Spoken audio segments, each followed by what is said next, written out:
Hi, I'm John and welcome back to my Lair of Action Figures, where I'll be reviewing and talking about different action figures from different manufacturers.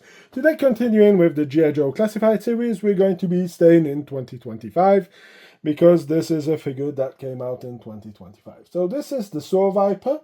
Of course, like I said, this is a new figure, a brand new figure that I was lucky to be able to get because with Hasbro's slow giving out figures right now, it was a bit hard to get, and I was pretty happy that my distributor who I buy my stuff from, my army build from, did have it. So this is number 147. Of course, this is going for a suggest price of $24.99 and €29.99 in Europe.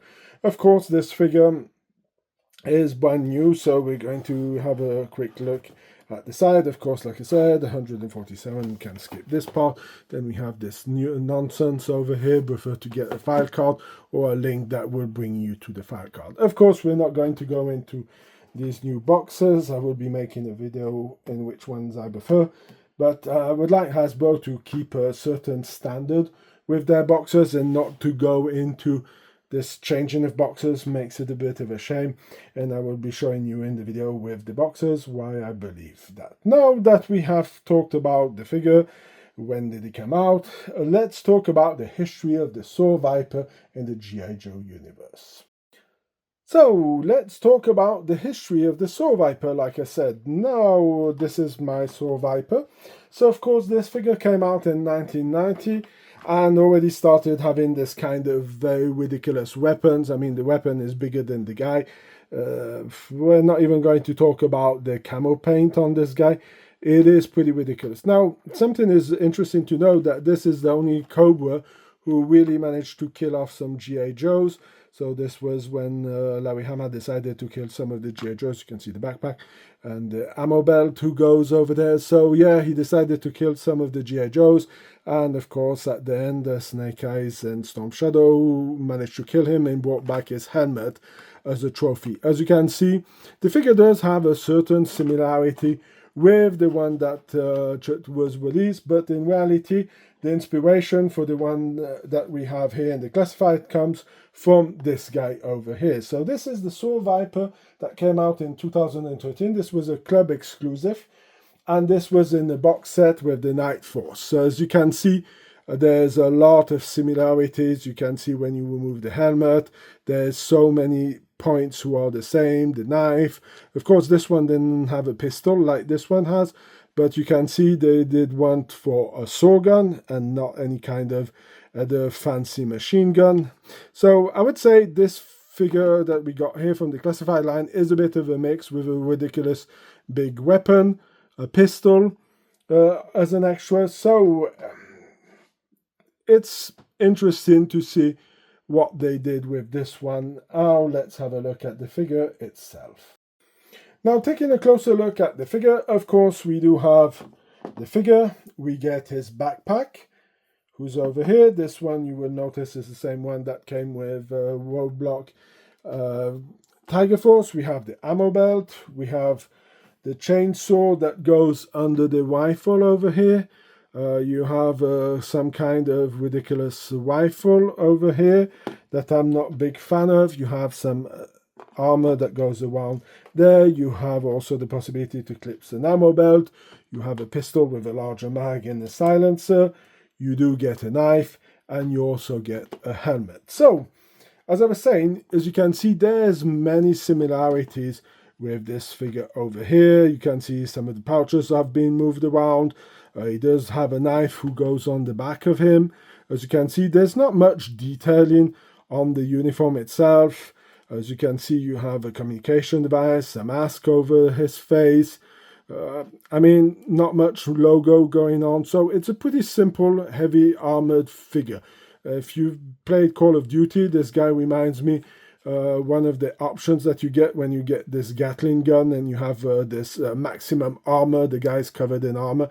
But as you can see, the inspiration for this guy is definitely the 2013 version of the S.A.W Viper. He holds a lot more on that behalf. Now let's put this one down and let's have a look at some of its gear over here.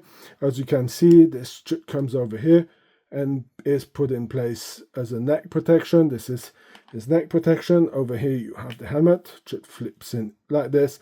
Everything holds in pretty simply. You have the pistol, silencer doesn't come off, got the red dot on top and a larger mag, who makes sense because if he has to lose his primary weapon, you would want to go for a secondary weapon. He does also have a knife. I don't know how he's going to be grabbing this one from behind, but doesn't matter. I mean, Cobra is definitely the most unrealistic part of G.I. Joe. So, of course, we are talking about the backpack, who is exactly the same one that we got with Roadblock. Of course, you can slip the ammo over here into it, and then you can just feed the belt into the machine gun. Now, if you don't want to do that in this way, you also have the possibility to chip clips in the ammo box. Now, this I removed, was holding a bit better when I got it, but now has a tendency of falling out. So if you want to keep this mini chainsaw in front of this gun, seems a bit ridiculous as a thing to do, but hey, I mean, yeah, well, it's Cobra, so let's get it by. I personally prefer it without it, so you can give it up a bit on the way that the box has it, and you can give this to him as a little accessory to go and cut some wood or some firewood, because I'm not sure that you're going to cut much with such a small chainsaw. So now that we had a look at the figure, do I believe that this figure is a collectible item, and do I believe it's an army builder, and what are my final thoughts about this figure?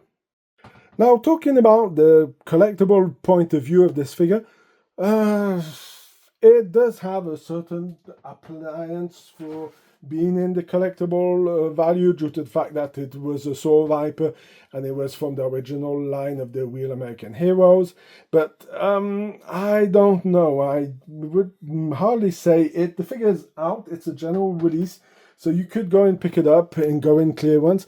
I believe this figure will go in clearance because this is not an army builder figure, and I will explain you why in my final thoughts about it.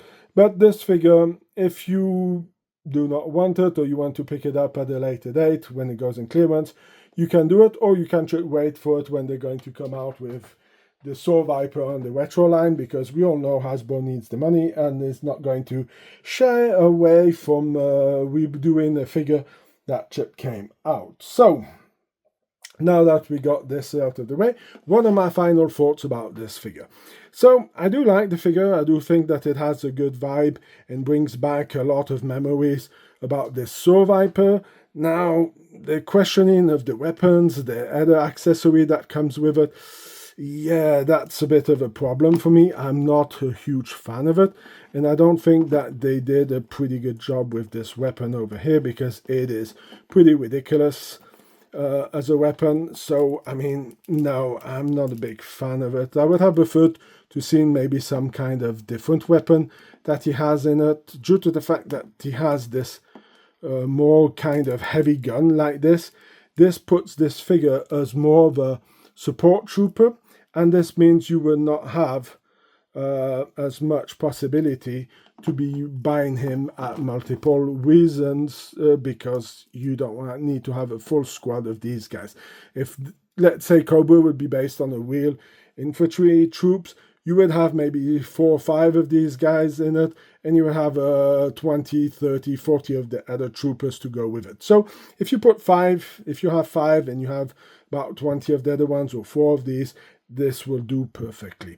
So, my final note on this figure, I'm going to give this figure an 8 out of... I'm going to go to a 9. I know I'm a bit biased with G.I. Joe. I think they did a good job in recreating a mix between the 2013 figure and the 1990 figure, and they have a few good parts about it. Let's go back on 8. I don't like the chainsaw, the fact that chainsaw comes off too easily, but except that, I would be a bit nitpicking. But otherwise, the figure does have some fun in looking at it, and there's poses well on it. So I'm going to stay with my 8 out of 10.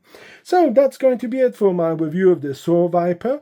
If you like this kind of video, please leave a like, share, comment in the section. If you have any ideas, you can leave them in the comments part. Subscribe to the channel, that helps me out a lot.